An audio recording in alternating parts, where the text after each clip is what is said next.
පෙනීම ඇසීම ගොඩනැගෙන එක අපිට වෙනස් කරන්න බැහැනේ. ඔව්. ඒක විපාකයක්. ඒක නවත්තන්න බෑ. හුස්ම වැටෙනකන් ඒක වෙනවනේ. එතකොට ඒක වැටුණට එතනින් එහාට අපි ඒවා කියන්නේ දැන් එහෙම වෙලා ඊට පස්සේ ඒක එතන වෙච්ච දේ පේනවනේ. දැන් පෙනීම ඇසීම හට ගන්නවා. ඊට පස්සේ ඒක පේනවා, ඇහෙනවා. ඒ ස්වභාවයන් ටික තියෙනවා.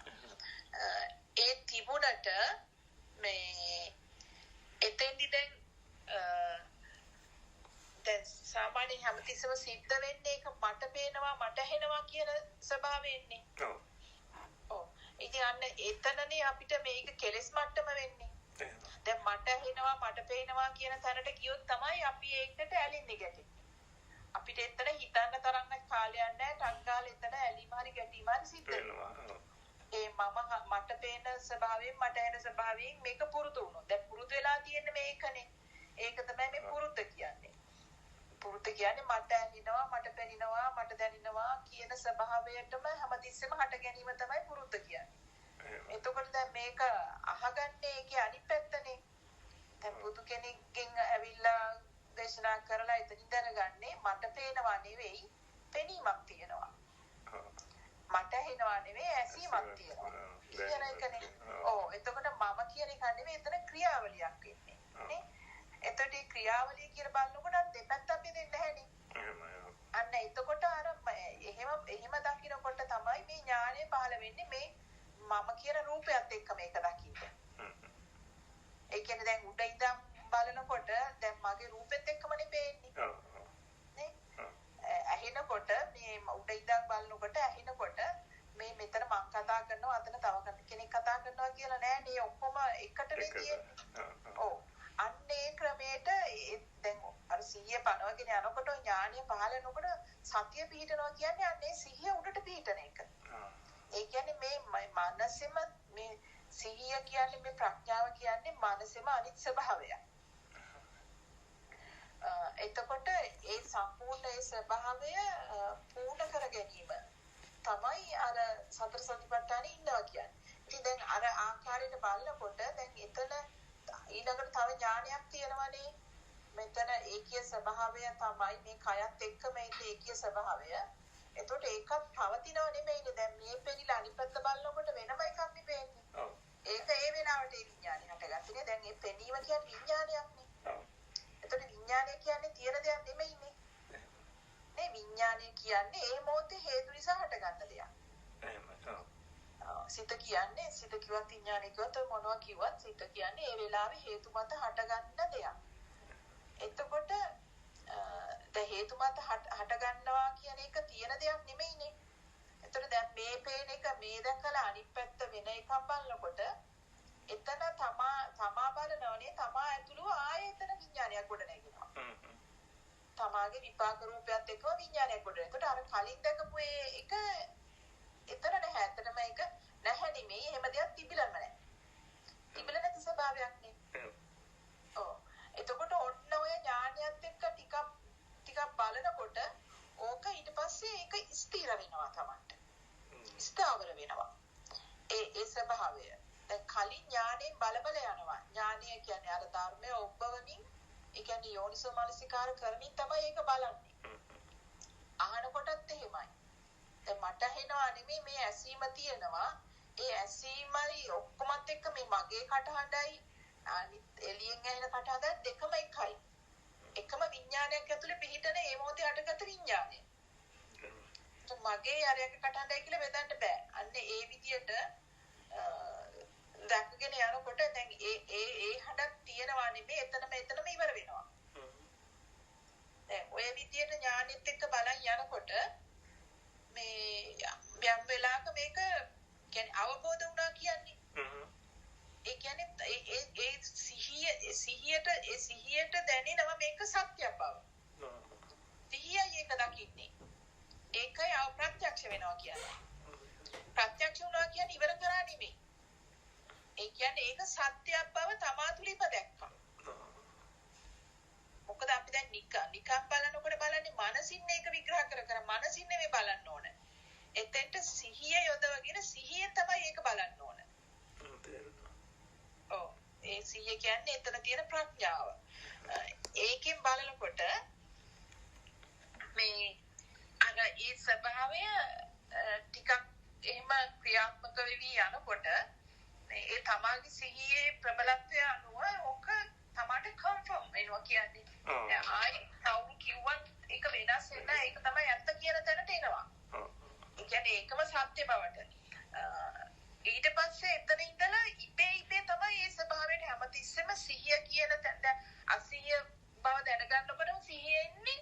අර එතකොටයි මානසිකාර කරන්න ඕනේ නැහැ. සිහිය කියන්නේ සිහිය මතුවෙනවා කියන්නේ අර තමාට කන්ෆර්ම් වෙච්ච ඒ ස්වභාවයට තමයි ඔන් වෙන්නේ.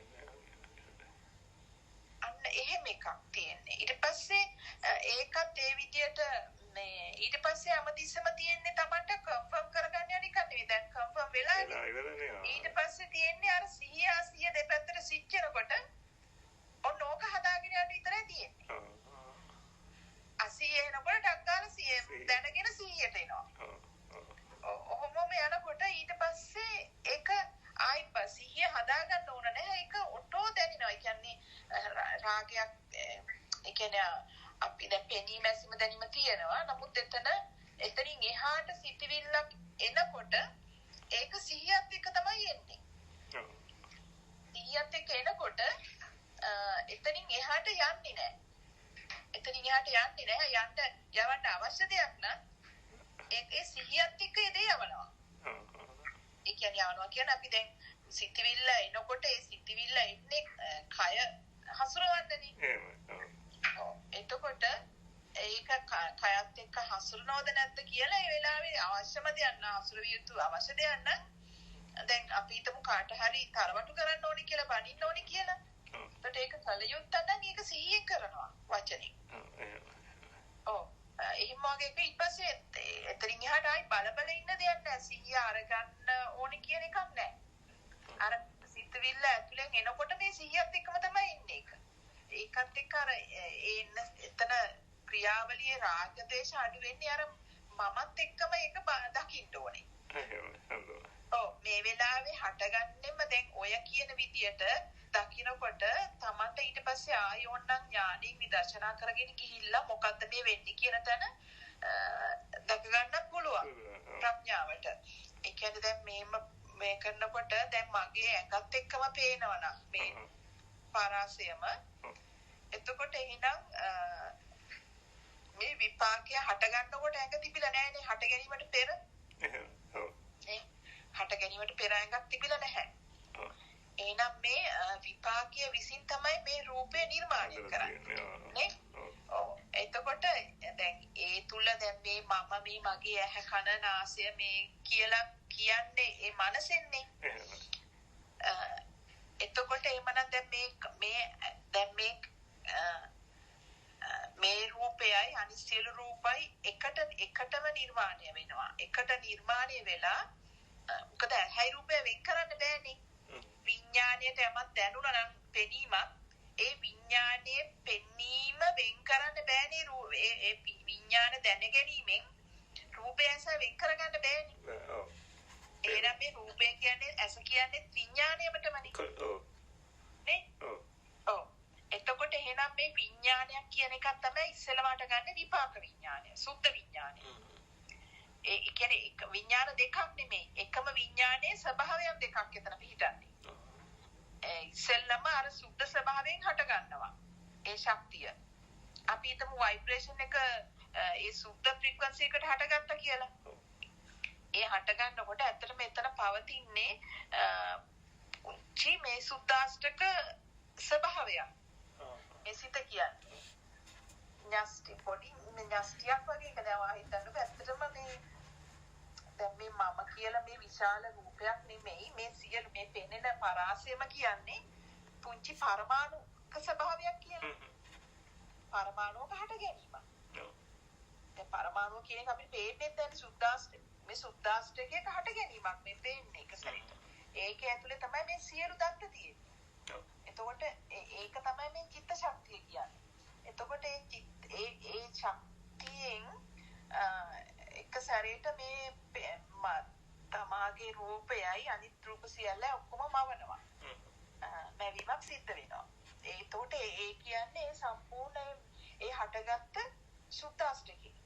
එහෙම නැත්නම් පරමාණු මොකක් හරි කියමු. ඒ පුංචි අංශුව. එතකොට ඒ අංශුව තුල තමයි මේ සියලු පෙනීමම නිර්මාණය වෙන්නේ. ඒ නිර්මාණය වුණාට පස්සේ අර දැන් එතන විපාකිට නිර්මාණය වෙච්ච රූපය කියනවනේ. ඔව්. මේ කය කියන එක. කය. අන්නේ කය කියන එක හරහා අර වෙනම ශක්තියක් ක්‍රියාත්මක වෙනවා. ඒක තමයි මනස කියන්නේ. ඔව්. එතකොට අන්නේ මනසෙන්නේ මේ මමයි රූපය කියලා වෙන් කරන්නේ. ඔව්. එතකොට මේ විඥානයේම ඊළඟ ස්වභාවය තමයි මනස කියන්නේ. දැන් මේ එකම චිත්ත ශක්තිය මේ හටගන්නේ පිරිසිදුව ඊට පස්සේ ඒක සංඛ්‍යාතය ভাইබ්‍රේෂන් එක වෙනස් වෙනස් ක්‍රියාවක් එකසැර කරනවා. ඒක මොකද සිද්ධ කරනවා. ඒක තමයි වෙන්නේ. එතකොට හටගත්තේ යම්කිසි සුද්දාෂ්ටකයක් යම්කිසි ඥාෂ්ටියක් කියලා හිතන්නකො මොනවා හරි. එතකොට ඒ තුල තමයි මේ ඔක්කොම පෙනීම තිබුණේ. මම ඇතුළුව. එතකොට ඊට පස්සේ අර මේ කය දැන් ඒ රූපේ තියෙන ඒ ශක්තිය ඒ මානේ කරාට පස්සේ රූපේ තුලින් නැවත එළියේ තියෙන දේවල් එළියේ තියෙන ශක්තියින් වෙනම ආකාරයකට මවනවා. ඒකයි අර ඇස වැහුවම පේනවා ඇලියම පේන්නේ ඒ වගේ එකක් වෙන්නේ. අර ඕල්රෙඩි හැදිච්ච මගේ රූපයයි බාහිර රූපයයි ඔක්කොම ඕල්රෙඩි හැදිලා ඉවරයි. ඒ හැදිච්ච එක පේන්නේ නැහැ. මේ ඊළඟට මේ ඒක එතකොට ඒ අවස්ථාවේදී නිකන් හරියට මේ අර එක කියන්නේ එක ගොඩේ ගස් ටිකක් තිබිච්ච වගේ. දැන් ගහකට ගහක් පේන්නේ නැහැ නේ. ගහට අහස පේන්නේ නැහැ. අහසට ගහ පේන්නේ නැහැ. ඒ වගේනේ. අන්න ඒ වගේ එකක් තමයි හටගන්නේ. ඉස්සෙල්ලම. ඊට පස්සේ හට ගන්නවට මේ මනස කියන ස්වභාවයේ ඒ චිත්ත එතන ශක්තියම ඒ මනස කියන ස්වභාවයේ සම්බන්ධ වෙනකොට අන්න එතෙන්දී අර මෙන්න මේ දැන් මේ හටගත්තේ මං කිව්වා දැන් කියමු අනිත් ඒවායි මේකයි ඔක්කොම ගහක් වගේ කියලා. දැන් මේකත් ගහක් වගේනේ හටගන්නේ. ඒ ගහට අර චිත්ත ශක්තිය හට ගන්නවා. ඒ චිත්ත ශක්තිය හට ගන්නකොට ඒ චිත්ත ශක්තිය හරහා අර ඇස තුලින් දැන් මේ ඇත්තටම ඒ චිත්ත ශක්තිය හට ගන්න ඉස්සෙල්ලා මේ ඇහැ නිකන් කණ්ණාඩිය වගේ. දැන් නිකන් කණ්ණාඩිය තිබුණත් කණ්ණාඩිය දන්නේ නැහැනේ කණ්ණාඩිය පේන බව. ඔව්. හැබැයි ඒකට නිකන් අර ඡායාව වැටෙනවා. වැටුණට ගන්න දන්නේ නැහැනේ. ඔව්. මුකුත් නැහැ. අර චිත්ත ශක්තිය ආයි මේකේ ඇතුළට ඇවිල්ලා මේ ඔක්කොම නිර්මාණය වුණාට පස්සේ වෙන්නේ චිත්ත ශක්තිය ආයේ එතෙන්ට ඇවිල්ලා ඒ චිත්ත ශක්තියෙන් තමයි ඒ වැටිච්ච ඒ ඇසට වැටෙන ආලෝකය වල තියෙන සංඥාවන් ඔස්සේ යම් රූප ටිකක් නිර්මාණය කරනවා. එතකොට එතෙන්ට පළමුව නිර්මාණය වුණේ මේ වගේ රූපයක් කියලා කියන්න බෑ. ඒක පේන්නේ නෑ අපිට. අර දෙවෙනි වතාවට සිත ඇවිල්ලා ඒ සිත හරහා මවනවනේ රූප ටිකක්. ඔව්. එතකොට මේකයි බාහිරේ ඔක්කොම තියෙන ශක්ති. එතකොට ඒ ශක්ති වල යම් රූප ස්වභාවයක් මවනවා. ඔව්. ඒ සිතේ. එතකොට අන්නේ මවන එක මැවෙන්නේ මේ රූපෙම ඇතුලෙන්. මානසෙන් මැවෙන්නේ. ඒ මැවෙන එක තමයි ඊට පස්සේ එළියේ තියෙන වගේ පෙන්වන්නේ. ඒ මැවෙන එකට ඒ මනසෙන් ඒ කියන්නේ දෙපැත්ත එළියේ තියෙනවා කියලා කියන්නේ එළියට දානවා නෙමෙයි. මේ රූපේ වෙනයි අර රූපේ වෙනයි. ඒ කියන්නේ මේ රූපේ තමයි අර රූපේ දිහා බලන්නේ කියන එක අඟවනවා. එහෙමයි. ඔව්. අන්න එහෙම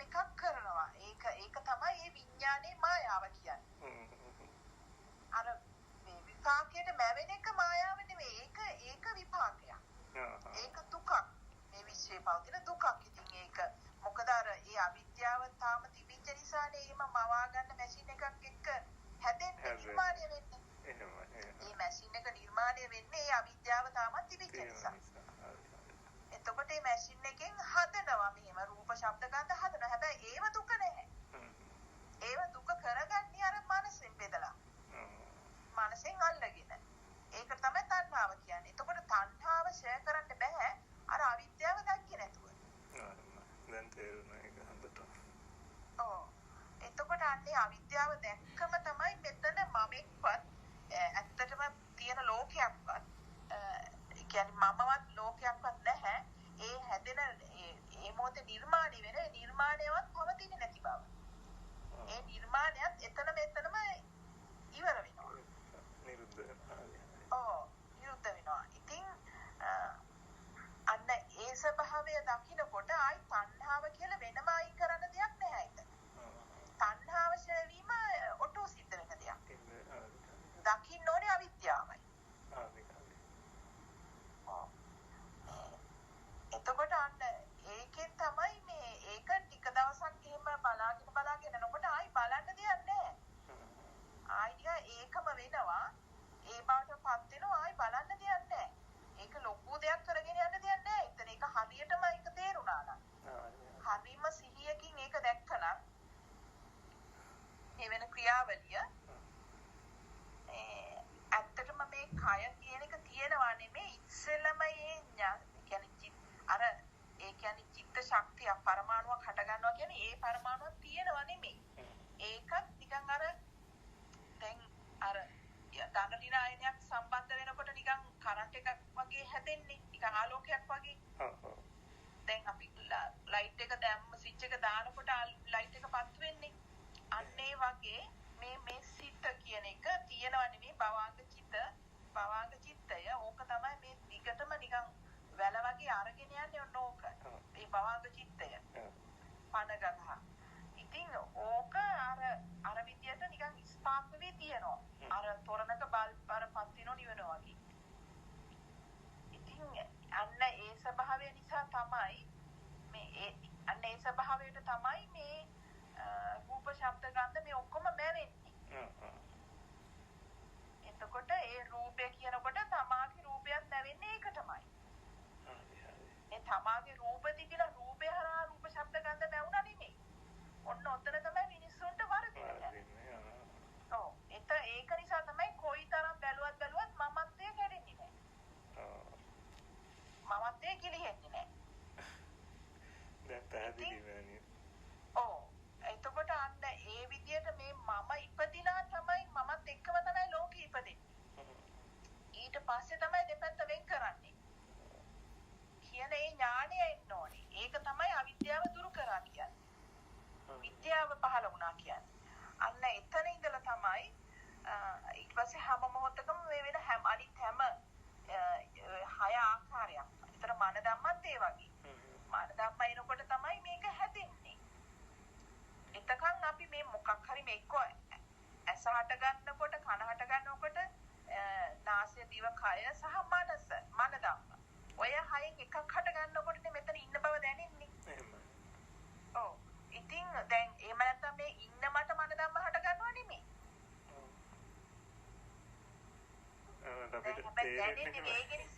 වේග නිසා දැනෙන්නේ ඉන්න මට මන ධම්ම හට ගන්නවා. මන ධම්ම හට ගන්නකොට තමයි මමත් හටගන්නේ. මේ රූපේ ඔක්කොම හටගන්නේ ඒ වෙලාවට. හැබැයි මේ මන ධම්ම හට ගන්නකොට රූපේ මෙතන රූප පෙනීමක් නැහැ. එතකොට එතන තියෙන්නේ මන ධම්ම ඒ චිත්ත රූපේ විතරයි. මේ ඉන්නතන රූපයක් පේන්නේ නැහැ එතකොට. ඒක වේග නිසා ඒක දැන් අර සමතෙන් අර හිපීට බලාගෙන යනකොට හැබැයි ඒක අහු වෙනවා. මේ පෙනීම කියන තැන එනකොට ආයි ඇසීම අරෝපය ගැන මුකුත් කතා කරන්න බැරි බව. ඒක තමයි බුද්ධ වචනේ මුලින්ම දේශනා කරන්නේ. පෙර නොතිබීම හටගෙන චක්කු කියන්නේ තියෙන දෙයක් නෙමෙයි. පෙර නොතිබීම හටගෙන ඉතුරු නැතුව නිරුද්ධ වෙන දෙයක්. දැන් මම නිර්මාණය වෙන්නේ චක්කු නිසානේ. චක්කු සෝත ගාන ජීවා කාය ධම්ම මන. ඒ ඔය කියන ටික නිසානේ මම නිර්මාණය වෙන්නේ. එහෙම කියලා ඊට පස්සේ බුදුන් වහන්සේ දේශනා කරනවානේ දැන් මේ චක්කු කියන්නේ කියන දෙයක් නෙමෙයි පෙර නොතිබීම හටගෙන ඉතුරු නැතු නිරුද්ධ වෙන දෙයක් කියලා. ඒතර සෝත කියන්නේ පෙර නොතිබීම හටගෙන ඉතුරු නැතුව නිරුද්ධ වෙන දෙයක් කියන. ඔය හයම ඒ වගේ. ඊළඟට ආයේ කියනවා චක්කු හට ගන්නකොට සෝත නැහැ. චක්කු හට ගන්නකොට අර අනිත් පහම නැහැ. සෝත හට ගන්නකොට අර අනිත් පහම නැහැ. ඒක තමයි බුද්ධ වචනේ. ඉතින් ඔයට ඕකට අනුව විදර්ශනා කරනකොට අපිට මේ ඒක දැනෙනවා. ඊට පස්සේ ඒක බුදුන් වහන්සේ කියනවා මම කිව්වට පිළිගන්න එපා. ඒක තමා තුළින් දකින්න. එතකොට හොඳ සිහියෙන් දැන් අපි පෙනීමක් දිහා දැන් තමාගේ කයත් එක්කම පෙනෙන පරාසය දිහා බලාගෙන ඉඳලා ඊට පස්සේ එතකොටම ඇසෙන දෙයකට සිත යොමු කරනවා. ඇසෙන දෙයට හිත යොමු කරනකොට අපිට පෙනෙන පරාසය කියන්නේ හඳුනා ගැනීමකට යන්න බෑ.